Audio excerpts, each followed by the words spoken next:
O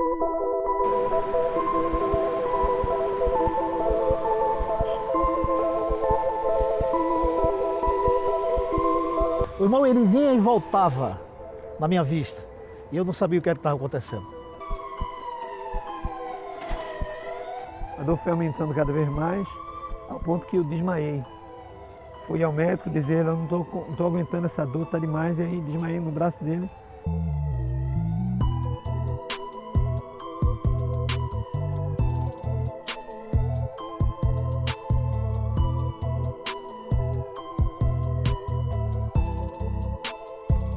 Nós temos que transferi-lo para Caruaru, lá no Santa Efigênia. Chegando lá no Santa Efigênia, o diagnóstico de todos os médicos foi o mesmo, até que chamaram a minha esposa e disseram, infelizmente, nós não podemos fazer mais nada. Na verdade, depois de tudo, os médicos me disseram que aquela dor que eu sentia vinha para matar. A metade morria a caminho do hospital e a outra metade morria na mesa de cirurgia.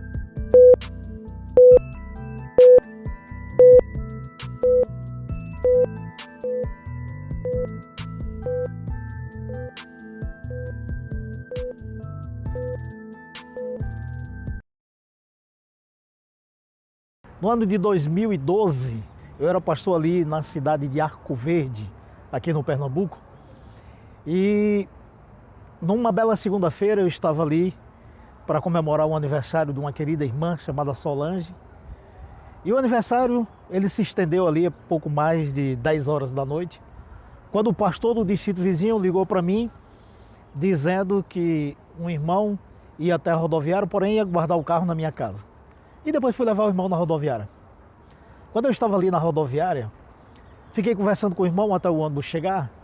E antes do irmão pegar o ônibus, eu simplesmente olhei para o irmão e disse, olha, é necessário eu ir embora porque eu estou muito cansado. Por qual motivo eu disse isso? O irmão, ele vinha e voltava na minha vista e eu não sabia o que estava acontecendo. Mediante a tudo isso, levantei e fui pegar o carro. E quando eu entrei no carro, eu desmaiei ali no carro com aneurisma cerebral. O aneurisma cerebral foi tão forte que imediatamente eu tive uma hemorragia araxibinoidea, assim diz o médico, e ali eu sangrava pelo ouvido, pelo nariz. Quando o irmão me colocou no meu próprio carro, levou para o hospital e os médicos atestaram que era um aneurisma profundo. Bom, eu estava realizando um ministério na selva amazônica. Estava trabalhando no Departamento de Educação e Lar e Família e era um trabalho muito duro, havia muitos desafios a serem realizados mas, na verdade, a minha vida não estava exatamente como Deus gostaria que estivesse. Minha relação com a minha esposa também, nós sentimos que alguma coisa de incomum poderia acontecer a qualquer momento, foi isso que aconteceu. Eu, em meio ao trabalho, comecei a sentir uma dor, mas fui para casa, eu era vegetariano e não costumava tomar remédio, mas fui para casa, dormi à noite com essa dor, amanheci com a dor, ainda levei a minha esposa, dirigi mais uma vez, deixei ela numa escola e me dirigi para o escritório, mas uma voz me dizia para ir para o hospital, como não era um costume meu ir ao hospital, sempre tomava remédios caseiros, mas eu não resisti àquele estímulo ali no meu ouvido e fui ao Hospital Adventista de Manaus. Na verdade, depois de tudo, os médicos me disseram que aquela dor que eu sentia vinha para matar. A metade morria a caminho do hospital e a outra metade morria na mesa de cirurgia, porque era uma cirurgia de emergência, não foi uma cirurgia eletiva. E aí eu fui atendido pelo médico, mas a dor foi aumentando, eu estava tendo um aneurisma na aorta ilíaca e femoral. A dor foi aumentando cada vez mais, ao ponto que eu desmaiei. Fui ao médico dizer, eu não estou aguentando essa dor, está demais, e aí desmaiei no braço dele. E ele me levou para começar exames e ver com mais profundidade, mas ninguém conseguia descobrir o que eu tinha. Quando eu cheguei no hospital lá em Arco Verde, O médico que me atendeu fez todos os exames e disse, olha, infelizmente não temos o que fazer aqui. Nós temos que transferi-lo para Caruaru, lá no Santa Efigênia. Chegando lá no Santa Efigênia, o diagnóstico de todos os médicos foi o mesmo, até que chamaram a minha esposa e disseram, infelizmente, nós não podemos fazer mais nada. O cérebro dele está cheio de sangue, ele já teve 2 paradas cardíacas, o sangue apodreceu imediatamente no cérebro dele, ele também está com meningite. E nós não podemos fazer nada, não fazemos mais nem a cirurgia por esse motivo. A minha esposa ali agora foi conduzida aos médicos, assinar um termo de responsabilidade, como somente as máquinas para me manter ali no equilíbrio para a visita da família, mas que para os médicos já estava em óbito.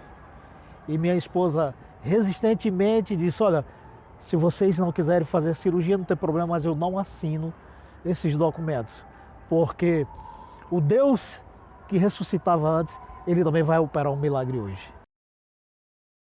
Eu entrei às 7 e mais 11, 11h30, ainda não se sabia o que eu tinha. Eu lembro que acordei, minha esposa estava junto com a cama ali, a maca que estava me levando para o exame, e eu me lembro que disse para ela, olha, fala para os médicos apressarem o atendimento, porque eu estou sentindo que eu não vou aguentar, não vou resistir, eles vão me perder. E aí apaguei de novo. E eles, mesmo os exames, não conseguiam identificar o que eu tinha, até que uma médica, a doutora Zanetti, resolveu me abrir. E olha, leva para cirurgia e vamos abrir para ver o que ele tem. E aí foi bem complicado essa hora, porque o doutor Heimerson, que era a única pessoa que fazia esse tipo de cirurgia, um cirurgião vascular, não estava no Hospital Adventista, estava trabalhando em outro hospital. Depois de tudo, eu soube da história de que ele mesmo conta que ele estava saindo do hospital onde estava, já tinha saído, estava vindo de carro para algum lugar, e uma voz também lhe dizia para voltar. E ele insistindo em continuar na mesma direção, ele era ateu na época, ele me confessou isso, era um médico ateu, e até que ele se convenceu que devia voltar. Aí voltou, e lá no hospital onde ele estava, ele encontra o celular que havia esquecido.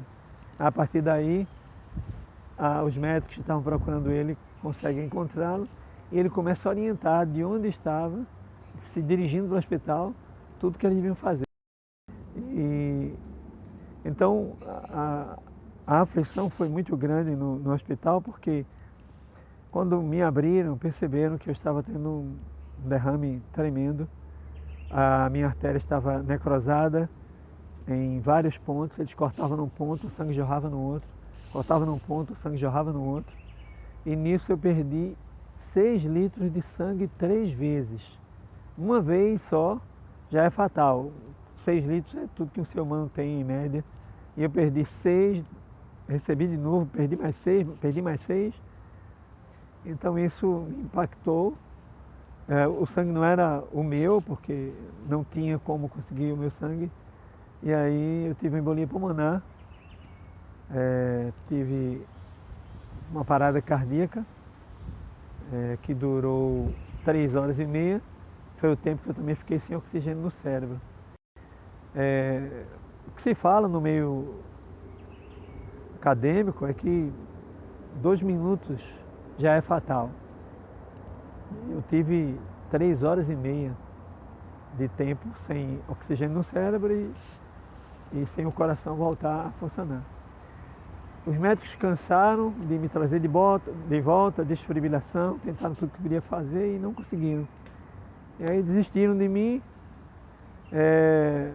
cansados, exaustos. Dr. Heimerson, o diretor do hospital, um outro médico também estava lá na mesa de cirurgia, doutora Zanetti e doutora Estela Mares. Doutora Estela Mares era a ginecologista da minha esposa.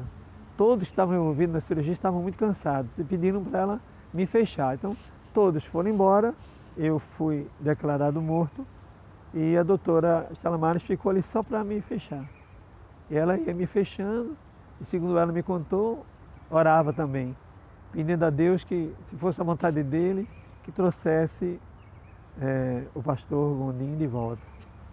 E Então ela me fechou, saiu da sala, o pastor Moisés de Almeida soube também do evento, foi comunicado, ele começou a cuidar dos detalhes do possível funeral. E depois de uma reunião de mesa que ele estava tendo, ele foi cuidar disso. E todos já tinham ido embora, eu fiquei na sala de cirurgia, agora fechado pela doutora Estela Mares. A enfermeira que ficou tomando conta do corpo ligou para o pastor Valmir, que era um pastor aqui da Pernambucana. E o pastor Valmir se preocupou em comunicar para a minha família, então meus irmãos, meu pai, minha mãe, todos receberam a notícia da minha morte, choraram a minha morte. Lembro que a minha mãe me contou que foi para o quarto e orou, e me contou que na oração ela disse a Deus: Senhor, se há alguma dificuldade com meu filho, que ele poderia perder a salvação, traz ele de volta. Se não, é teu, né? Faz como tu quiseres e eu vou aceitar a tua vontade. Toda a igreja de Arco Verde, toda a igreja no Pernambuco orou por mim. A igreja fez campanha ali na porta do hospital e, para a honra e glória de Deus, depois de 6 dias em coma, ali um dia eu despertei do coma, a enfermeira que estava comigo disse: Feliz sábado. E eu olhei para ela: por que feliz sábado? Ela disse: é assim que os adventistas se cumprimentam. E eu olhei para ela e disse: você é adventista? Ela disse: não, o senhor é que é adventista. E eu não sabia absolutamente de nada. Até que olhei para um lado, adormeci do outro lado. Chegou no sábado de manhã, eu quero acreditar que na hora de subir o púlpito para a mensagem, mais uma vez eu tornei. E ela disse: feliz sábado. Eu disse: feliz sábado. Sabe quem eu sou? Eu disse: não, mas eu sei quem eu sou.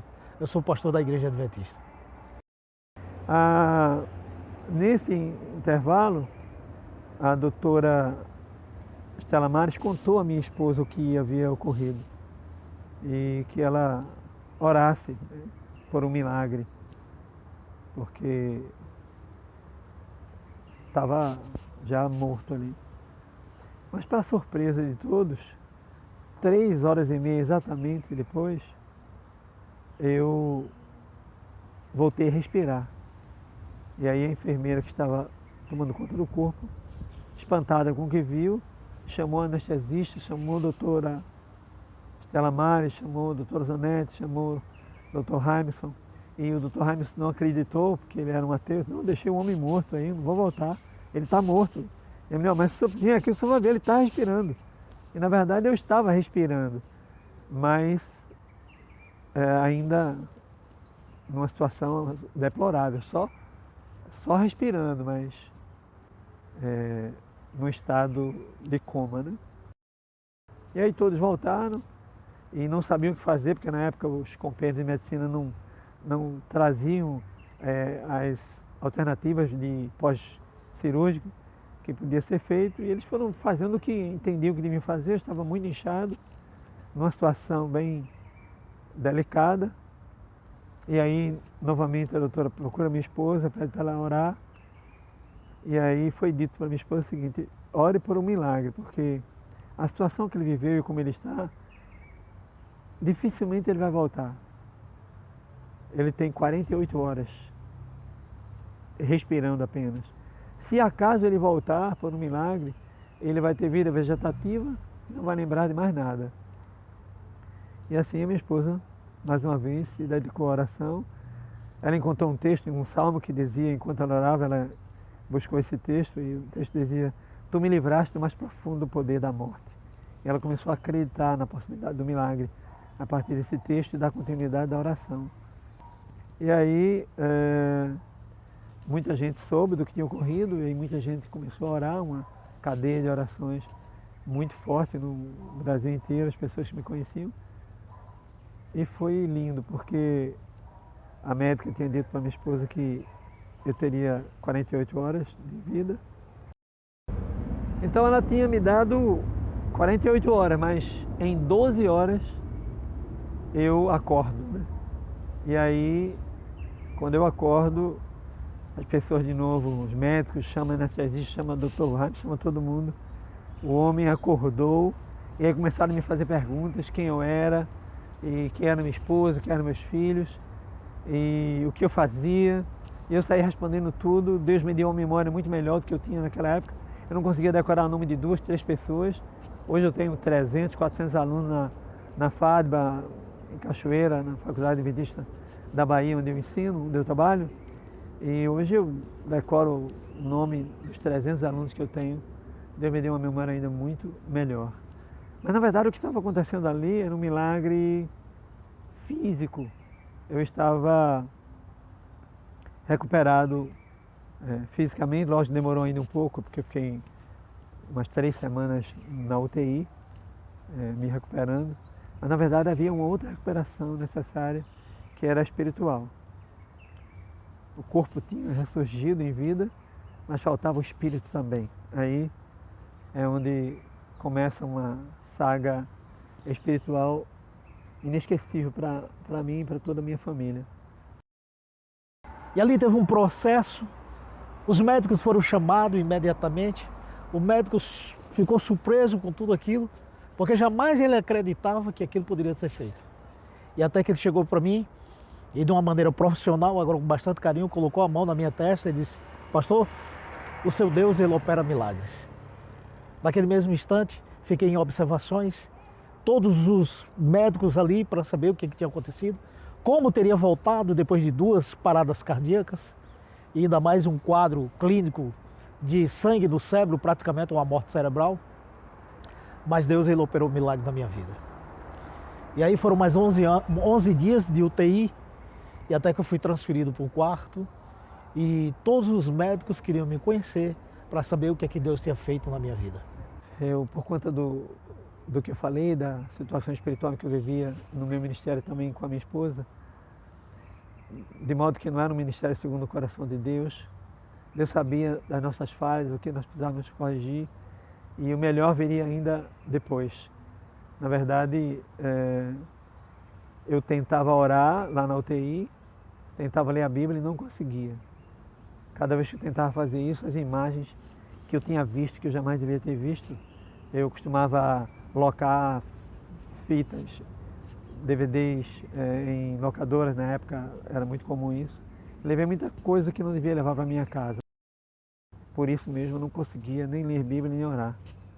Porque cada vez que eu tentava, as imagens vinham com mais força ainda, emergiam, mais horrendas do que eram no passado. E aí eu chorava, eu me angustiava. Aquele foi o meu tempo de angústia. Eu e Deus somente. Pedi a Ele: Senhor, me permite orar, Senhor, me permite ler a Bíblia. Eu não conseguia. E aí, depois de passado umas 3 semanas nessa angústia, eu recebi alta para ir para o apartamento.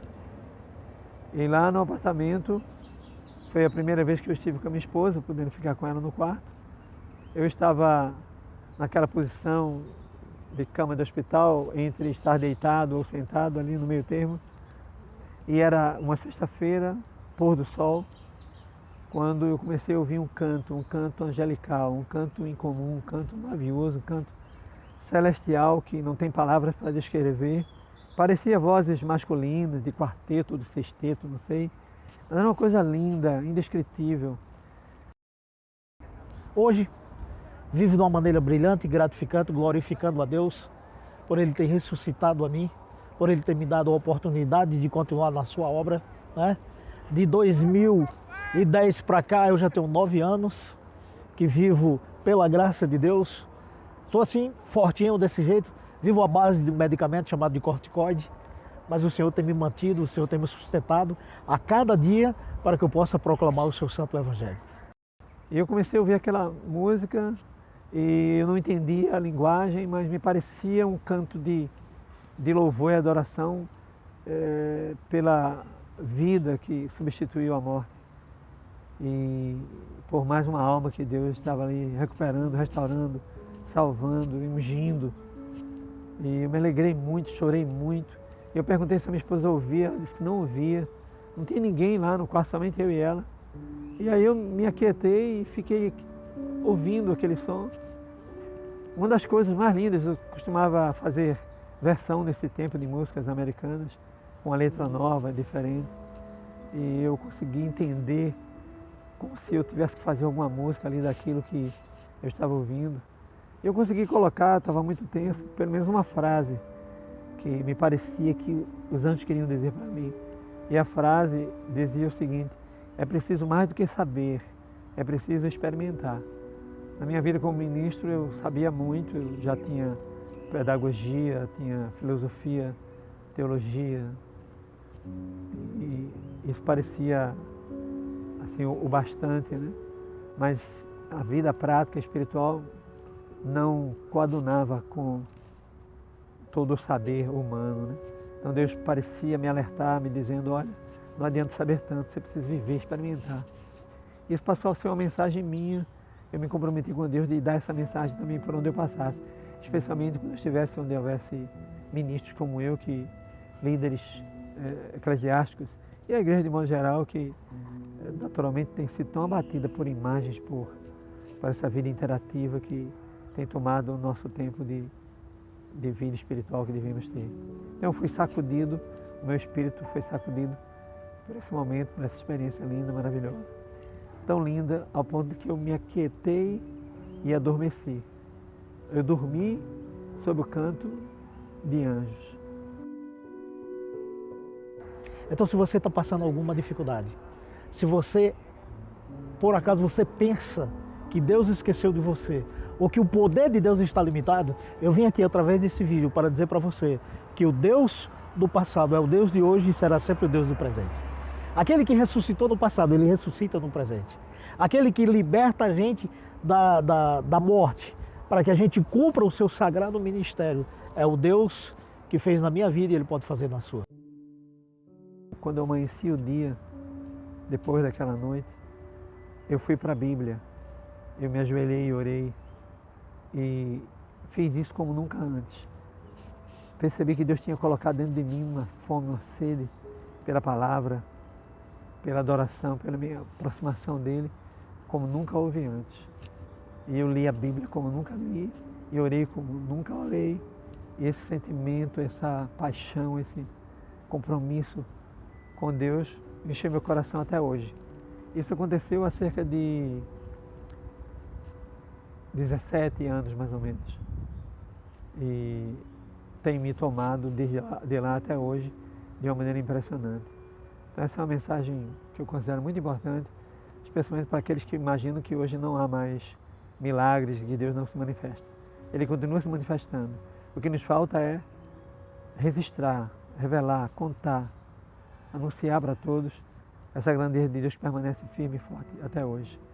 Que Deus ilumine a esses que estão ouvindo esse testemunho e que você que me ouve nessa hora creia que há um Deus real e que se eu um dia abandonar esse Deus, eu serei o mais indigno de todos os homens.